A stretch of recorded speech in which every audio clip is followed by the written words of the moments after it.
आप सबको चलने के फायदे तो पता ही होगा। YouTube में आप सिर्फ वॉकिंग लिखे 10 वीडियोस मिल जाएंगे कि वॉकिंग क्यों करना चाहिए, उससे क्या हेल्थ बेनिफिट्स है। पर कभी भी आपको किसी ने ये नहीं कहा होगा कि चलते समय क्या क्या ध्यान रखना है।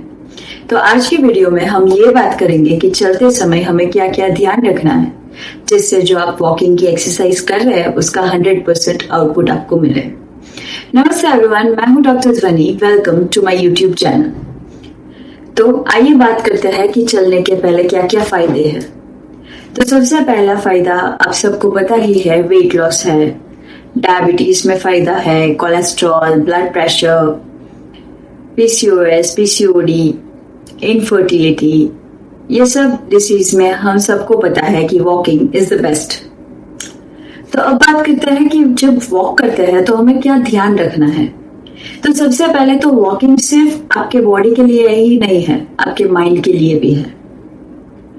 यानी कि वो शरीर की एक्सरसाइज तो है ही, पर साथ ही वो दिमाग की भी एक्सरसाइज है। कैसे?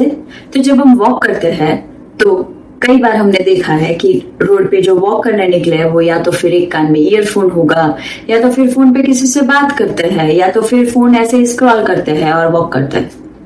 पर इससे आपका माइंड अलग जगह पे है, आपके वॉकिंग की जगह पे नहीं है, जिससे जो आपको आउटपुट मिलना चाहिए वो नहीं मिलेगा। जब आप दिन में स्ट्रेस्ड होते हैं तो जब आप आधे घंटे के लिए बिना कोई गैजेट के किसी के साथ चले तो ठीक है, पर बिना कोई गैजेट के कुछ भी सोच बिना आप वॉक करते हैं तो आपने देखा होगा कि आप फ्रेश फील करेंगे, क्योंकि वॉकिंग सिर्फ और सिर्फ शारीरिक एक्सरसाइज नहीं है, वो मानसिक भी है।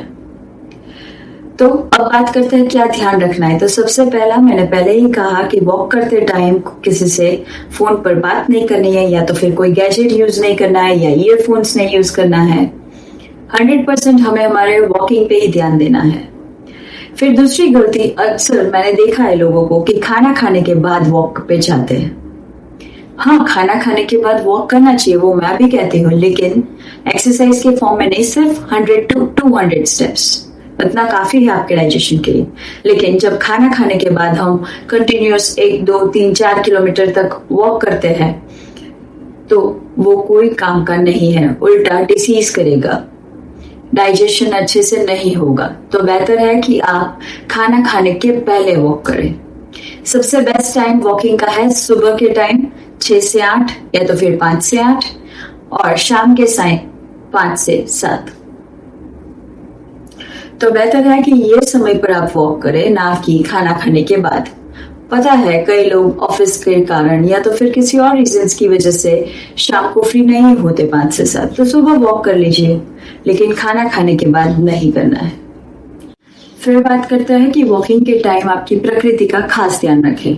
यानी कि यदि आपकी प्रकृति वात है तो फटाफट बहुत नहीं चलना है, धीरे धीरे चलना है, स्पीड में एकदम नहीं भागना है प्रकृति के अनुसार। फिर यदि आपकी प्रकृति पित्त है तो आप मॉडरेट वॉक करें, लेकिन कभी भी धूप में या तो फिर बहुत गर्मी हो तब वॉक पर ना जाए, क्योंकि उससे आपका पित्त बढ़ सकता है। फिर तीसरी, यदि आपकी प्रकृति कफ है तो आपको एकदम धीरे नहीं चलना है, थोड़ा फास्ट चलना है, जिससे आपको बेनिफिट रहे। ब्रिस्क वॉक करना है, इससे आपको बेनिफिट ज्यादा है। फिर एक चीज और ध्यान रखनी है कि जब हम वॉक पे जाए तो एनवायरमेंट से कनेक्ट करें, यानी कि प्रकृति से, पर्यावरण से हमें कनेक्ट करना है। जहाँ पे गार्डन में वॉक करने जाए, या तो फिर पूल साइड या तो रिवर साइड, वहां पे वॉक करें, जिससे आपकी प्रकृति के साथ आप कनेक्ट कर सके। आशा है कि मेरा ये वीडियो आपको अच्छा लगा हो सके इतना इसको शेयर करें, और अगली बार वॉक में जाने से पहले ये सब ध्यान रखें। Thank you.